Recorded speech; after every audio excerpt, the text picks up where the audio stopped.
Hey everyone, Rabid Hedgehog here, and we want to thank our sponsors before the start of this video. Shout out to Law Tigers out there riding with us right now, but standing with us in the event of an accident. Need custom racing leathers or gear for the everyday ride? AGVSportUSA is here for that, and based out of Argyle, Texas, and serving riders nationwide. Also, we want to thank Doug Crawford, an independent AMSOIL dealer, for providing us with the fluids that keep our machines running well on into the future. Visit the description below for web links and contact details to get in touch with them today.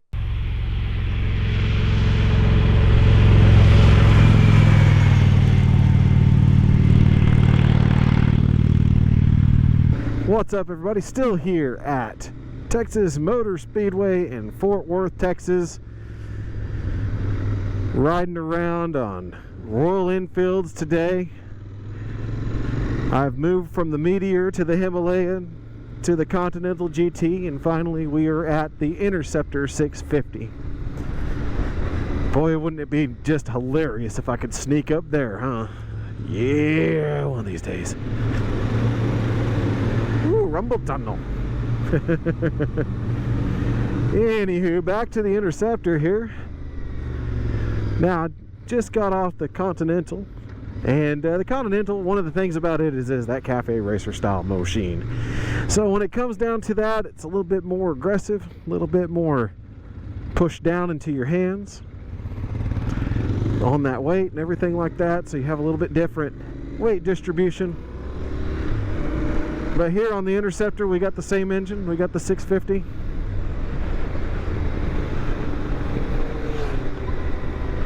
Not only do we got the 650, we have an upright position. And I'm a fan of upright position motorcycles. That's why I have the FTR. That's why I have the almighty Moto Guzzi V7, which is this motorcycle kind of squarely aims toward. Is that Moto Guzzi V7 Stone. The nice simplistic motorcycle, the classic ride, classic example of a standard position. The handlebars are upright. Controls are very similar to the other Royal Enfields today. Right side, of course, is engine cutoff and starter switch. Left side is going to be the horn, turn signals, your bright selection, and flash the pass on the back side. Once again at the front, right side is tachometer, left side is speedometer. Down at the bottom, you have your fuel, you have your odometer, and your trip odometer. There's no clock on this. There's no gear indicator on this. Just a simple, honest-to-goodness motorcycle. You can see my knees are actually nicely planted on this tank. This is the first one in the last couple of rides that my knees don't go past into the seam. So it fits me rather well. From my knee slightly back to my foot. So it's mostly a little bit rear set on the mid-mount, but very close to being neutral mid. So my feet more or less get between my knee and hip where they are placed at right now. My body is straight up from there, up to the shoulders, and then of course I have straight down to the elbow and almost straight out to the handlebar. So nice, classic, clean riding posture. Seat height, weight, and all that fun stuff will be in the description as always. I like posting the specifications there instead of trying to store them in my head. I tried doing that the first few times, and you get too many things, you start getting things crossed up. I don't want to do that anymore. Just like the Continental, I think this one's tuned a little bit lazier. It doesn't feel like it pulls quite as strong.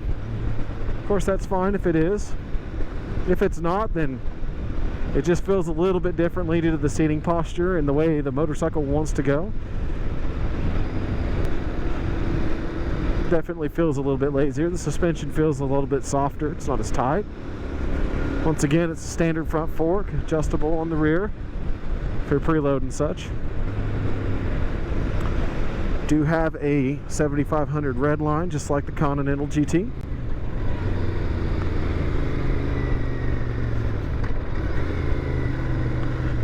And just like the other Royal Enfields, this engine braking is absolutely fantastic.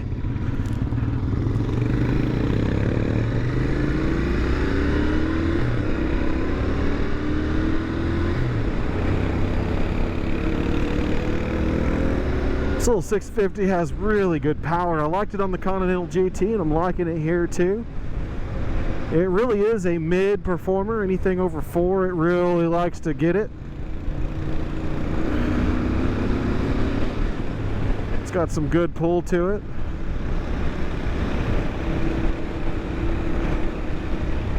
Having a tachometer, I'll get up in the top gear. We are doing 55 miles an hour at about 3,500 RPMs, 34. Slightly less than 3,500. I think the Interceptor definitely is the smoothest ride of all of them today. See, the mirrors are nice and clean. Visibility out of them is really good.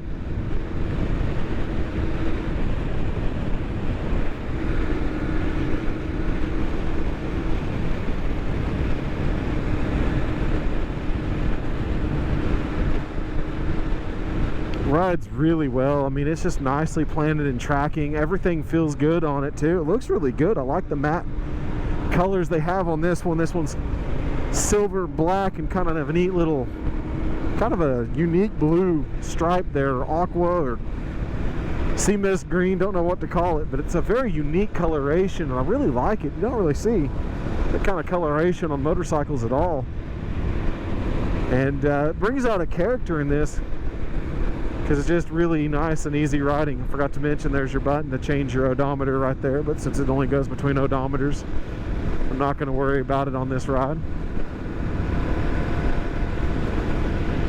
This is a little pleasant motorcycle.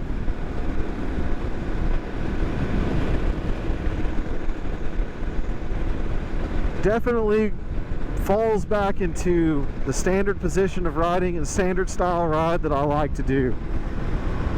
It's very, very nicely balanced and sitting. The machine feels good.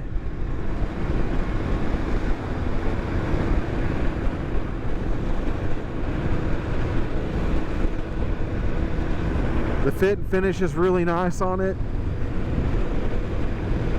The control input is nice and clean and easy.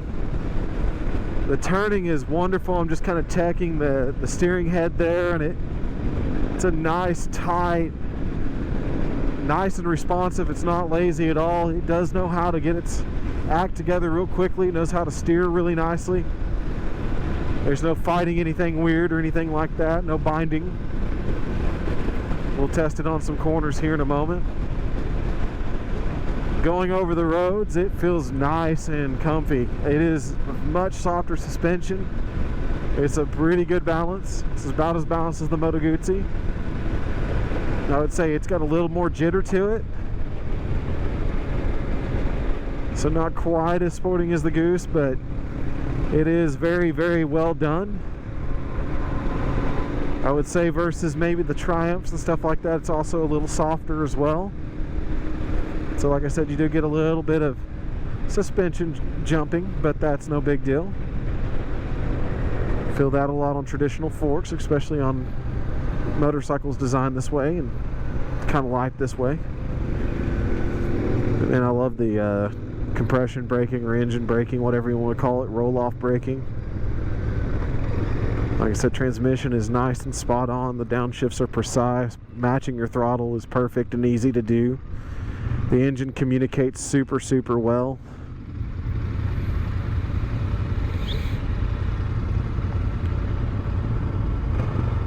Balance is nice on one foot. You can see bent knee on there.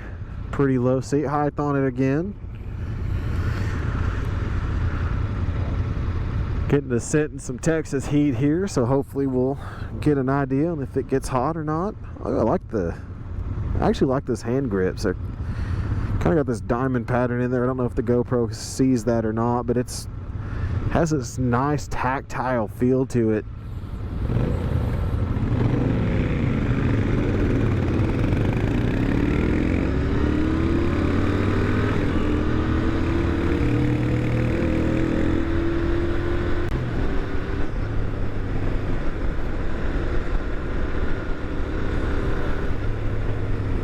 once again, in the right side tachometer there, you do have your turn signals. So you can see they blink together, so you don't have an indication of left and right separate.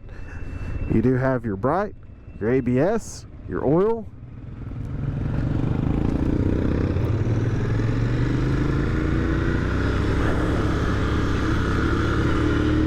And neutral, of course.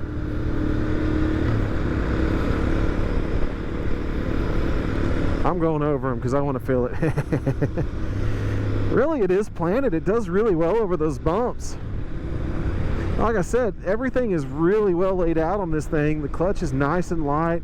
Friction zone right at 3. So far all these clutches, cable actuated, easy to use.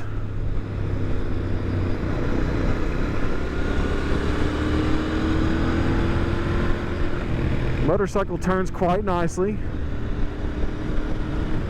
Like I said, we'll get a little bit of turning action, maybe not much, but enough. And it does feel really nice and planted. That's a nice Grand National. Tell you what.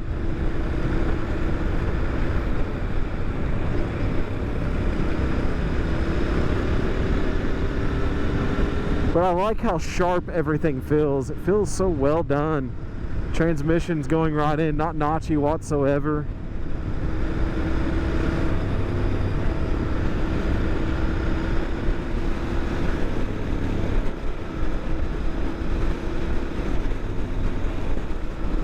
Just a fantastic ride here.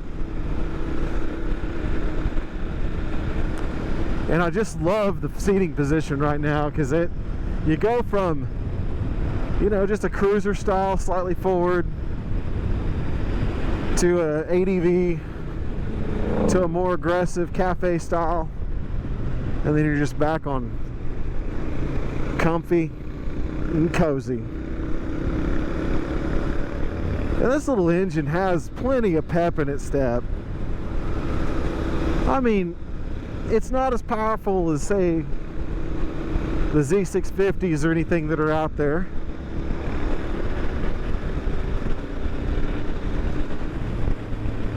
But it has plenty of pep in its step. It gets you where you want to go.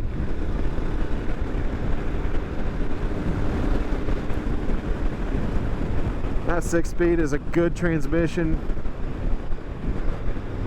Like I said, not notchy, not clunky in any way.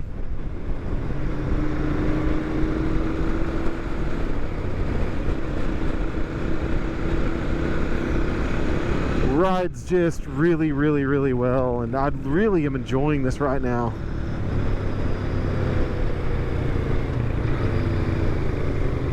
Definitely by far, I mean, I love the Meteor 350 because it's a small, nice little city commuter.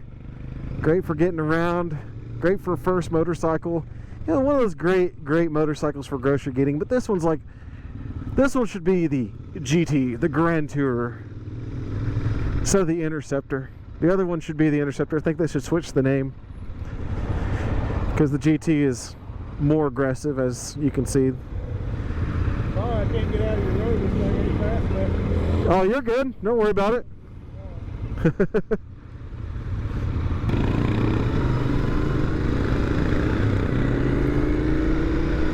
Saying, I'm sorry I can't go fast enough to get out of your way. I'm like, I don't care. That's the whole thing about motorcycle riding. Ride at your own pace, and you know, if you can't get ahead of anybody, you can't control everything. You can't control everybody. You can't control the motorcycle's power. Just fall back and enjoy the ride. Enjoy what you can. And when you have something as easy as this is to use and as fun, I mean, this thing has really good roll-off power. See, I got up to speed pretty quickly there. Whoop, whoop, whoop, whoop, whoop, whoop, whoop. Little 650 can scoot. It just has a good balance of power, feedback, really smooth. The engine is really nice. Like, there might be a little bit of vibration in the handlebar, but nothing to write home about. It's actually feels more isolated than the Continental GT. It feels a little bit more subdued. Like I said, I don't know if they detune this one slightly and let the Continental have a little bit more power since it's the more racier one, or if it's just the way I feel on it because it's a little bit more, you know, simple.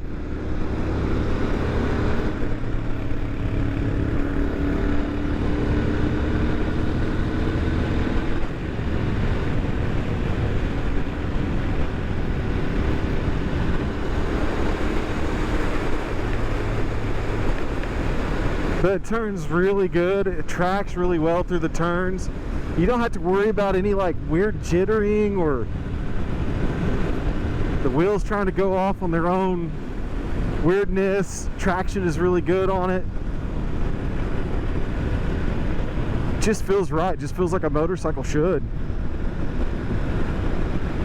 And like I said, I'm going over these bumps kind of semi-intentionally just so I can feel that out, and it feels really good over them. It doesn't have any jitter or failure or anything like that. It just goes right over.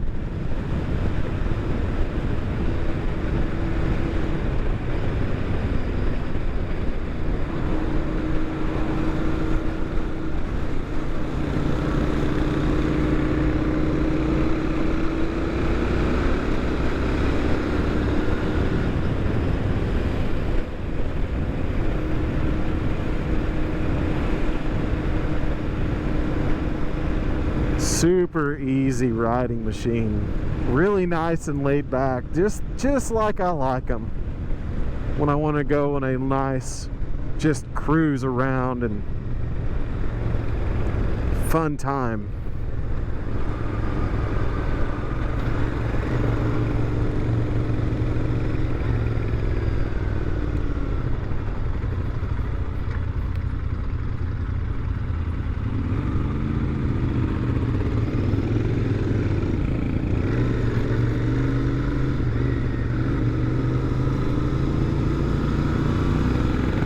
See, super balanced, really well done. I really am enjoying this so much more than I need to be. And I mean, I may not sound like it, but in reality, this is, if I'm starting to get in touch with the machine and it's starting to get in touch with me, I just kind of doze off and let the ride take over. It's been a kind of a part of me during all this time of social anxieties and social distancing and people getting mad at one another for no reason and all this stuff. It's just nice to get out on the motorcycle and let your twisty roads straighten out a twisty mind. Make things a whole lot better. And that's quite honestly, whenever that happens, I start to feel that that's the way it should be, and that's why I just start to enjoy the ride and start to back off in it. And when you're on a machine exactly like the Interceptor here, that's how you start to feel, and I can't complain.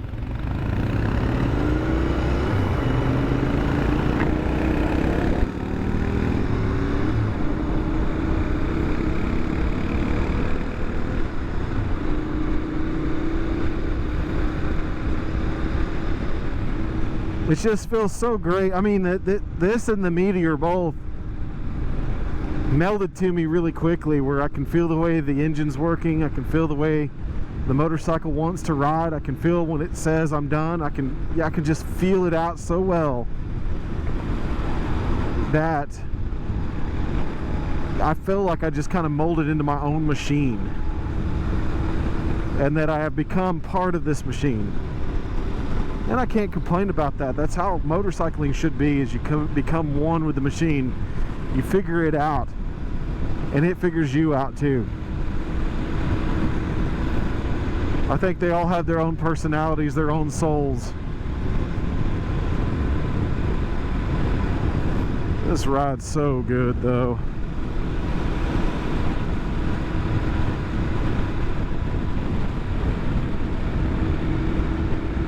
Got some wind here today as well, and it's not really battering me at all. The motorcycle's not moving about. The weight is good on it. Like I said, it's not being tracked by any rain, gullies, or anything like that in the road. It's tracking really nicely.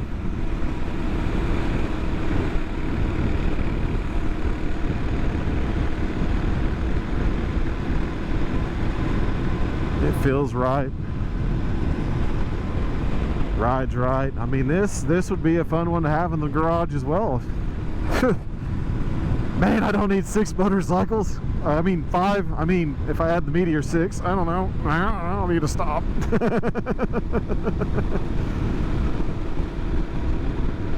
Just a pleasant, good riding, good feeling. how it should be kind of ride.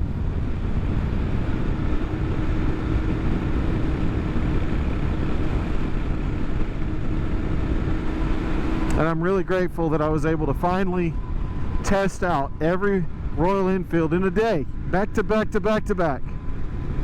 All 4 of them. From the Meteor all the way to the Interceptor. Because I tell you, these are fantastic, great machines. They're starting to get more and more of them in the US. We're starting to see them show up. We do have a dealer in Oklahoma. Like I said, he's a little bit out there though for me, so I can't just go pop it in there. And of course, with the way COVID is, motorcycles sell out rather quickly and inconveniently. Can't really ride them if they're there, or if they're not there, right? But yeah, it's just fantastic to be able to ride these and realize how far they've come from my baseline that I've got to ride years ago. It's back in 2015 actually, or 14 or 15. Little Bullet Classic 500, and how terrible to me that one was, and how rough around the edges, but you know, it still had a pure soul. It was still a pure motorcycle in the long run, and you know, it just could use a lot. And my goodness, how quickly Royal Enfield has become a force to be reckoned with in this segment, this market, because this is fantastic. I mean, everything is tight, everything looks good, the chrome looks good, the paint, like I said, is unique and looks really good.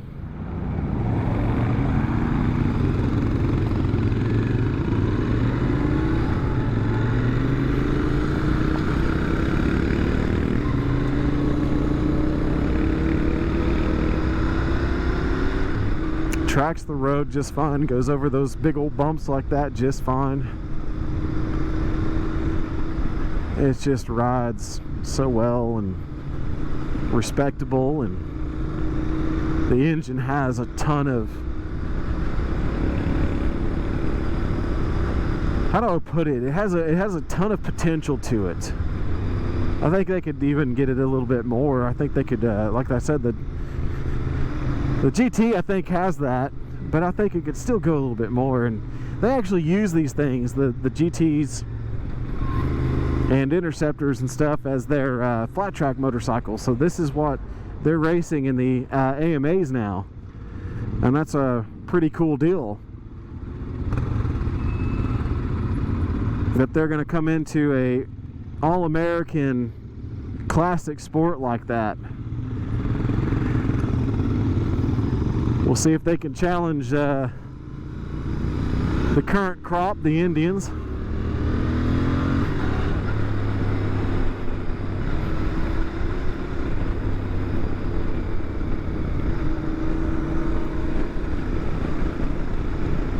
But the way this engine is, I think they're going to learn a lot from that, and that's the biggest key. Like I said, they can get a little bit more out of it, and I'm pretty sure once they start tinkering with the racing and getting into that program, and some of that stuff's going to find its way down here, and we're going to have an even better, faster, more hilarious machine that can just kind of cruise at the same time, but have that power and ability to be a little bit more hooligan. But this right here to me is just the perfect city / countryside cruiser. It's laid back, it's relaxed, it's kind of like how I am. I like being laid back, relaxed, chill, ride very similar. So when a motorcycle talks to me in that way, I kind of fall off into its spell.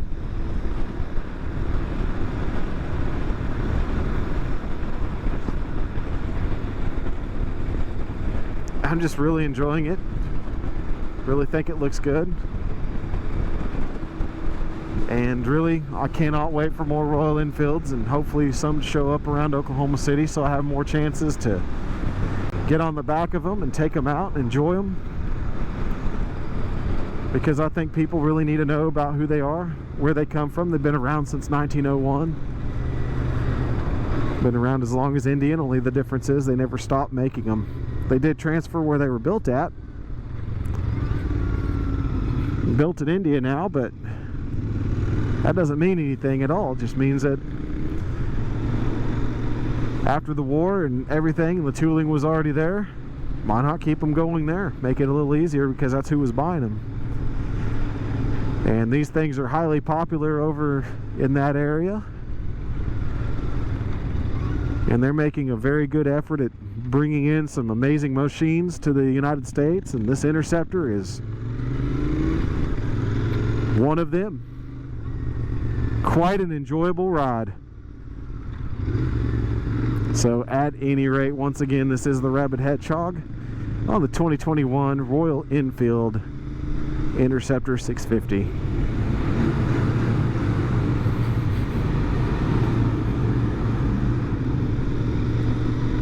Sounds good, rides good, feels good, absolutely comfortable, wonderful, wonderful machine to ride.